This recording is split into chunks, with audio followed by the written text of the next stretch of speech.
Hi there, welcome to this week's show. Now over the next few weeks we're going to be making some traditional Christmas recipes.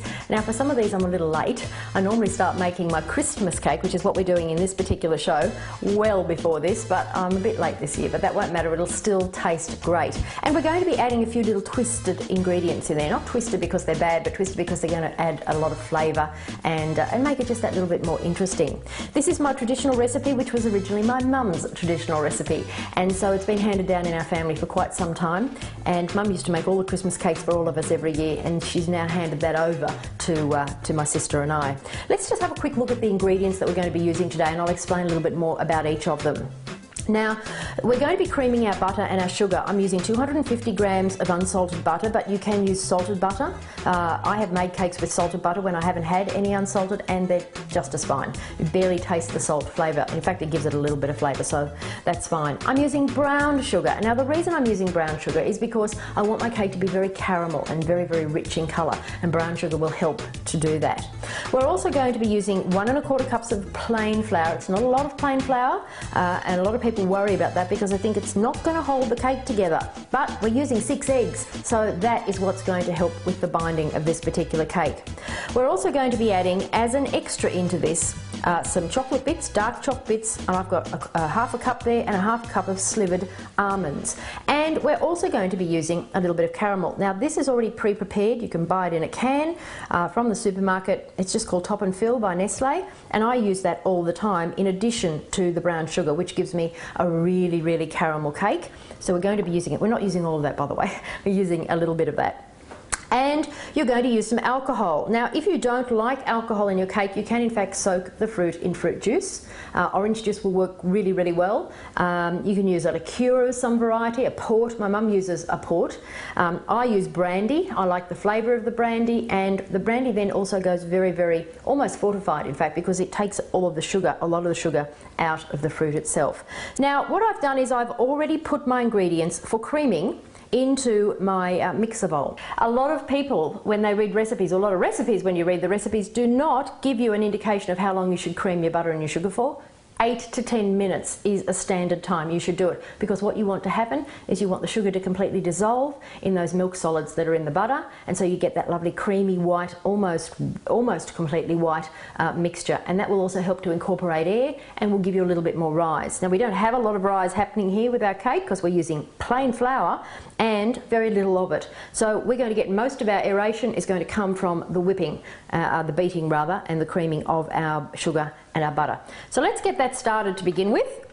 So all we need to do is now set our timer. So we want this to be for 8 minutes.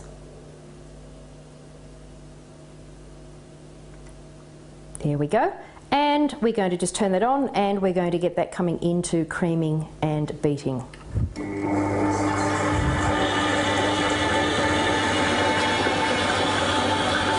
Okay, so let's just have a look now at that beautiful creaming.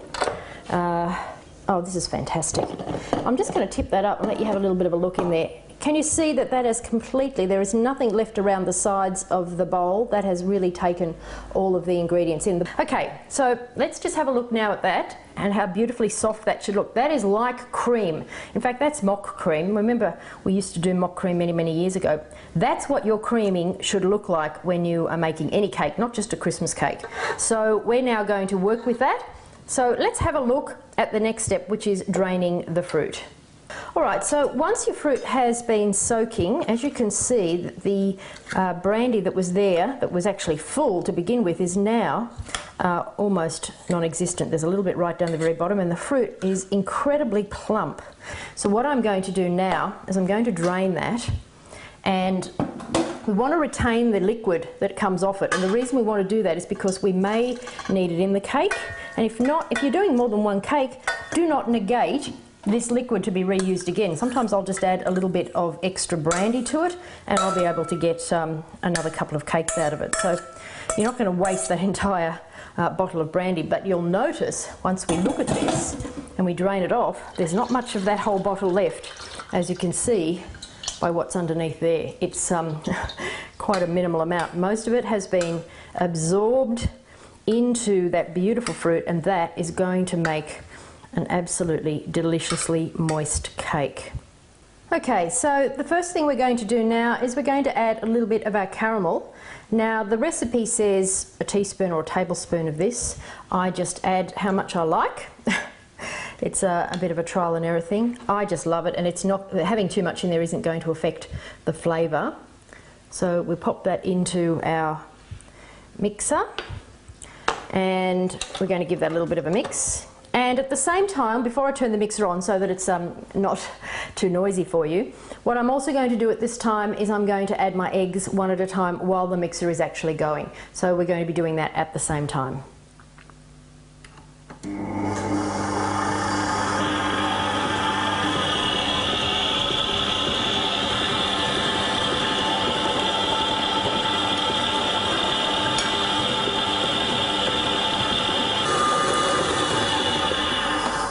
Okay, so once they have completely mixed in, what you'll end up happening is a slight separation.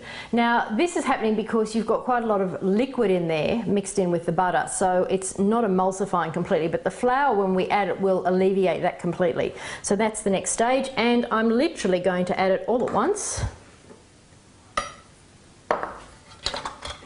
and just gently mix that through. Nice slow speed so we get all of that incorporated and doesn't fly out everywhere. Okay, so now we're done. What I want to do now is we're going to add the fruit, and then our cake will be ready to pop into the tin. So just taking your fruit, you can literally do this all at once. Pour it in over the top. You can either use a large spoon or just use a spatula to mix all of that together, and make sure that the fruit is completely coming in contact with the batter underneath. That is the really important thing. If you don't, you'll end up with clumps of fruit that will be moist and wet and not holding together, and your cake will actually crumble and fall apart when you go to slice it. Well, that is looking and smelling absolutely fantastic. So what I'm going to do now is get our tin ready, and then we're going to place that into it. Alright, so now it's time to put the cake in a tin. Now, you can make one large 22 centimetre cake with this recipe, and it makes quite a substantial cake. But if you wanted to, you can break it up, and this is what I tend to do. I'll either make 3 or 4 of this size, and you can make 4 and maybe get them half the height of that, or you can use one that's only this size, and you can get about 5 or 6 little cakes. So these are great if you want to make them and give them away as gifts, and then just, you know, decorate them with a bit of cellophane or what have you. These ones are ideal if perhaps you're making them for family, or you want to make them and only use one on Christmas Day and then have one for New Year, and then maybe even have one at Easter. It will keep that long. So this size is a great size. It's around about 15 centimetre tin, and they need to have straight sides. So when you're making a Christmas cake or a fruit cake, straight side, not some of the ones that slope out this way. It just doesn't work as well, and it's very, very hard to line the tin. Now, we have a video to show how to line the tin, but this is what it looks like, as you can see. And what I've got in here is several layers of baking paper, not only just around the outside here, but right down inside as well. There's at least 4 layers, 3 layers rather, down the bottom here, and then this around the edge. Now we've got quite a long collar, and you're probably wondering why we're doing that. Well, I'm going to show you that in a minute after we put our cake in. So let's do that first. And you just need to be gentle when you do this, because it's very heavy, this mixture. Now, you want to fill this. I like to fill mine and make them high. Remember, this cake is not going to rise very much at all. It's almost not going to rise. So don't think about putting it down halfway and hoping it's going to rise up and fill it. It won't. So I usually fill it. If you can have a look inside there, you can see that I've literally filled it to the edge of my tin. So my tin is there, and I've filled it to the edge. That's about how much you want. You want to then spread it out and make it nice and flat.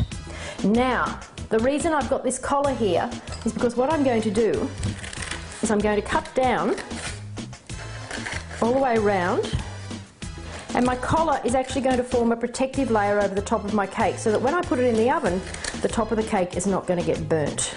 And this is going to cook on this particular size for about 2.5 hours. So all we're going to do is just roll the top down, not completely cover it over, just roll it down over the top, and that will stay to a certain extent and just protect our cake in the oven. So that will go in on the low oven for around about 2 to 2.5 hours. So that's it.